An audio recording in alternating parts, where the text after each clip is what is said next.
Hola, bienvenidas a Palabratorio. Estoy muy contenta de recibir este 2024 haciendo algo que nos encanta, por eso estamos aquí, que es leer.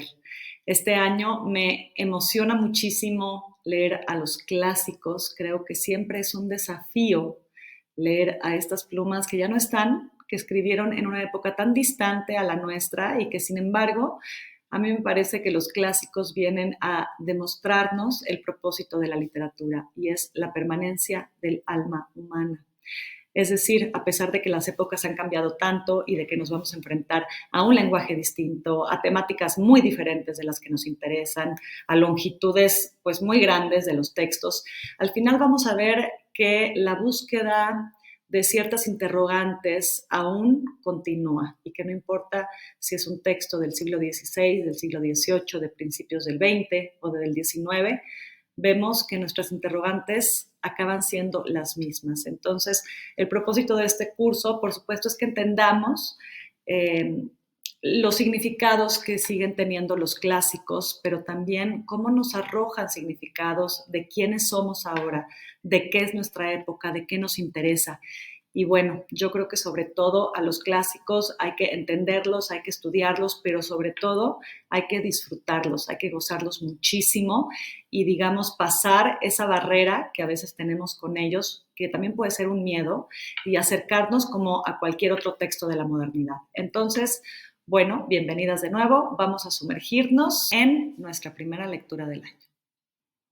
La edad de la inocencia, una de las obras más importantes del siglo XX, escrita por Edith Wharton, que bueno, aunque quizás su nombre para algunos no sea tan conocido como Henry James, por ejemplo, quien fue su mentor, una de sus grandes influencias. Vaya que Edith Wharton es una de las plumas más importantes de la literatura norteamericana y de la literatura universal.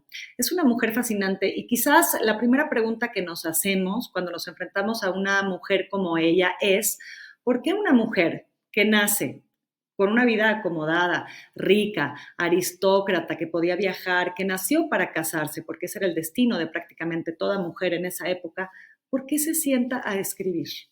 Muy parecido con Jane Austen, con las hermanas Bronte, ¿por qué tienen esta necesidad? Y bueno, la misma historia de vida de Edith Wharton quizá nos arroje algo de luz en la necesidad que ella tenía de plasmar al mundo y de retratarlo a través de las palabras. Entonces, esta mujer nace en la frontera de los siglos, principios del siglo XX, finales del XIX, y bueno, aunque es verdad que todas las épocas tienen algo de interesante, yo considero que esta época es crucial en la historia norteamericana. Están pasando muchas cosas, hay muchos cambios, se transforman las dinámicas sociales. Esto es precisamente lo que retrata Edith Wharton en su obra. Ella nace en 1862 y hay un acontecimiento que está concluyendo en este momento, que es, por supuesto, la Guerra Civil estadounidense. Nace en una familia muy acomodada, con mucho dinero, a lo mejor no con estas grandes riquezas de los Vanderbilt o de los Rockefeller, de estas grandes familias que van a surgir durante la Edad de Oro norteamericana, pero sobre todo Edith Wharton pertenece a una familia de apellido. Esto resulta muy importante en toda su obra, sobre todo en la Edad de la Inocencia, ¿no? Cómo hay esta pugna entre lo viejo y lo nuevo, la gente de apellido y la gente de dinero nuevo. Ella pertenece justamente a estas familias de abolengo.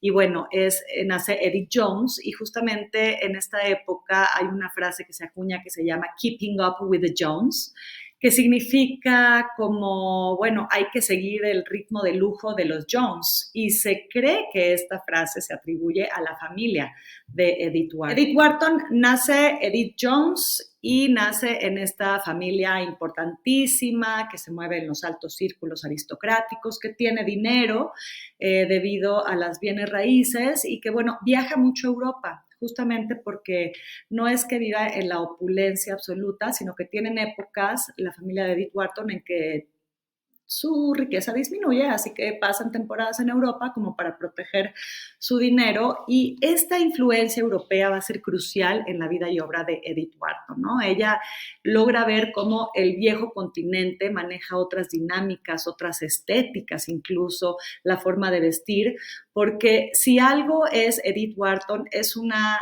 outsider de su propia sociedad.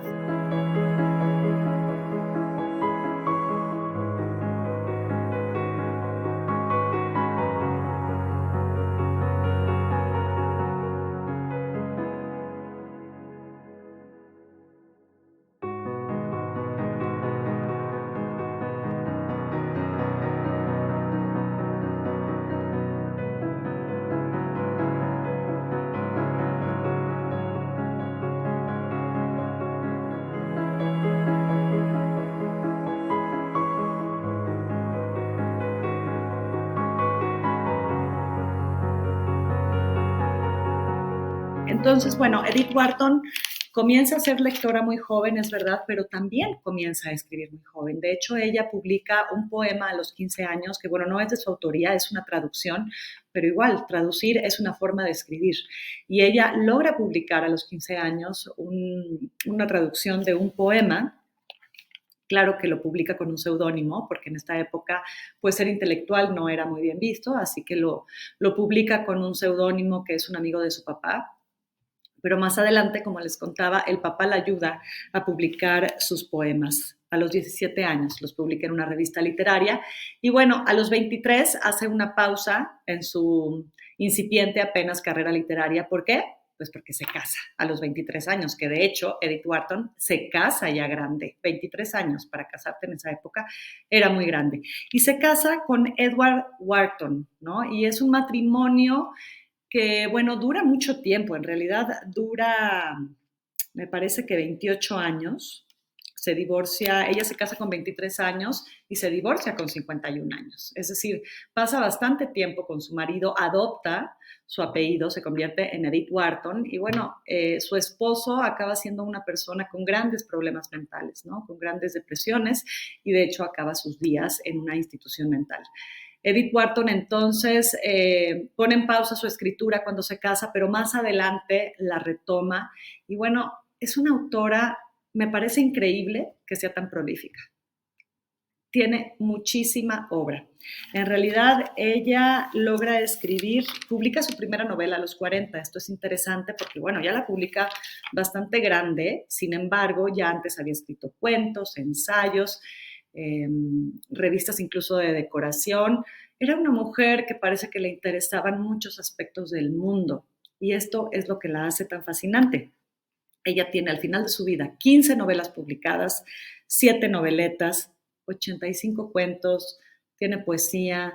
Su primer libro, que fue en colaboración con un arquitecto, se llama El diseño de las casas. Y bueno, a mí me parece muy fascinante que sea una autora que le interesen tanto las estructuras físicas, arquitectónicas, porque esto también lo traduce en su obra.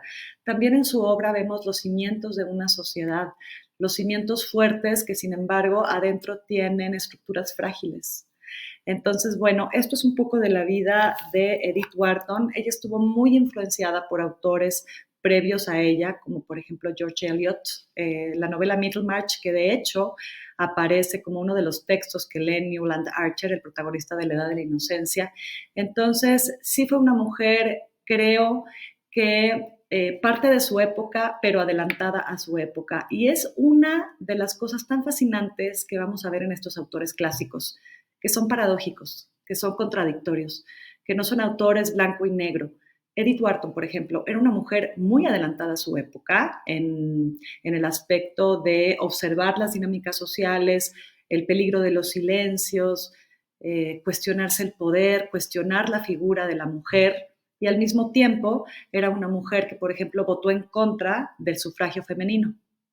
Son figuras paradójicas y eso creo que es lo que los hace tan fascinantes. Y también me parece que cuando estudiamos a los clásicos no podemos juzgarlos desde una óptica moderna. Por eso tenemos que hacer este ejercicio de imaginación. Y sí creo que Edith Wharton tenía una mirada única, singular, muy peculiar y que logró retratar con mucha maestría, con una sutileza, las dinámicas de su época. Esto es lo que hace tan maravillosa su obra. Vamos a hablar ahora del contexto histórico, la llamada Edad Dorada en Estados Unidos. Me parece interesante que esta Edad Dorada últimamente ha cobrado como mucha importancia en la cultura popular. Yo creo que desde la serie de Downton Abbey, que es más o menos cuando está concluyendo la Edad Dorada en Estados Unidos, aunque bueno, Downton Abbey está situada en Inglaterra, pero a fin de cuentas es el mismo periodo histórico, ¿no? Después vino, bueno, la película de Martin Scorsese, justamente la adaptación de La Edad de la Inocencia, y la más reciente es justamente La Edad Dorada, una serie de HBO, que bueno, no me parece casual que tengamos un interés particular de esta época. ¿Por qué? Porque ahora mismo se dice que Estados Unidos está viviendo una segunda edad dorada. Y no me parece tan imposible la idea. Fíjense bien, las características de la edad dorada de principios del siglo XX tienen mucho que ver con la edad dorada de ahora. Piensen sobre todo en los magnates porque si algo distinguió a la Edad Dorada es el surgimiento de estos grandes magnates, cuyos apellidos obviamente hoy conocemos, los Rockefeller, los Vanderbilt, los Carnegie, y piensen en los grandes magnates tecnológicos que están surgiendo ahorita, Zuckerberg, Bezos, en fin, magnates, que unos ven como superhéroes y otros ven como verdaderos pillos. Si una palabra habría que definir esta época es la palabra cambio. Todo está cambiando, no solamente de manera literal, porque todo está en construcción, sino que obviamente las dinámicas sociales también cambian. ¿Y por qué? Porque, a ver, no solamente hay una reestructura del país por la guerra civil estadounidense, sino que también empieza a haber esta ola de migración de Europa y eso hace que la población de Estados Unidos cambie. Entonces, aunque la guerra civil, pues sí, fue devastadora en muchos aspectos, después vino un ascenso en la economía. Es muy interesante lo que está pasando y bueno, el sur, que fue el gran perdedor, se empobreció, pero el norte comenzó a enriquecerse. ¿Y qué pasó? Que pues muchos personajes comenzaron a hacerse ricos y muchos extranjeros vieron la oportunidad en Estados Unidos de invertir. Por lo tanto, no solamente vemos muchísima inversión extranjera en la infraestructura norteamericana, sino que también vemos muchísima opulencia. Comienza a venir ese dinero, ese nuevo dinero que genera, por supuesto, nuevos ricos. Entonces, como toda época de opulencia, también es una época de muchísima desigualdad.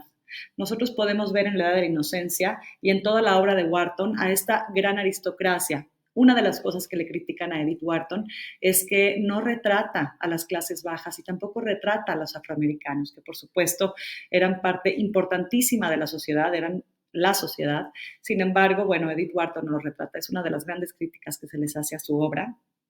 Pero bueno, ¿de dónde viene este término, la Edad Dorada? Pues bueno, viene precisamente de una novela de Mark Twain que se llama The Gilded Age.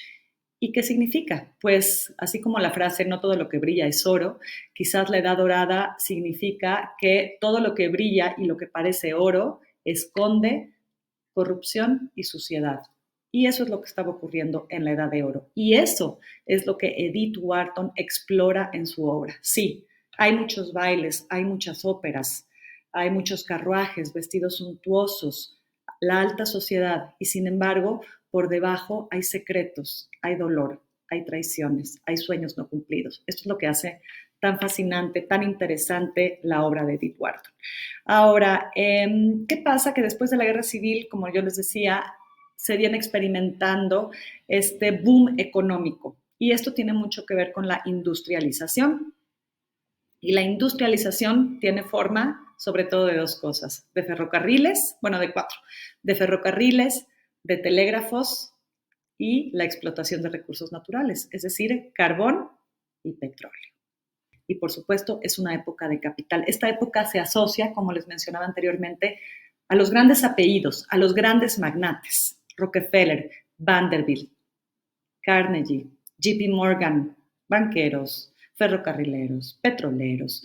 Estas grandes fortunas que además hoy nos legaron edificios para que no los olvidemos. Por eso los conocemos. Pero en esa época, como yo les decía, hay quien los veía como superhéroes, hay quien los veía como villanos. Todavía al día de hoy se discuten estas grandes fortunas. Lo que sí es innegable es que ellos fueron los creadores de los monopolios y los creadores de esta opulencia que a la vez generaba muchísima desigualdad.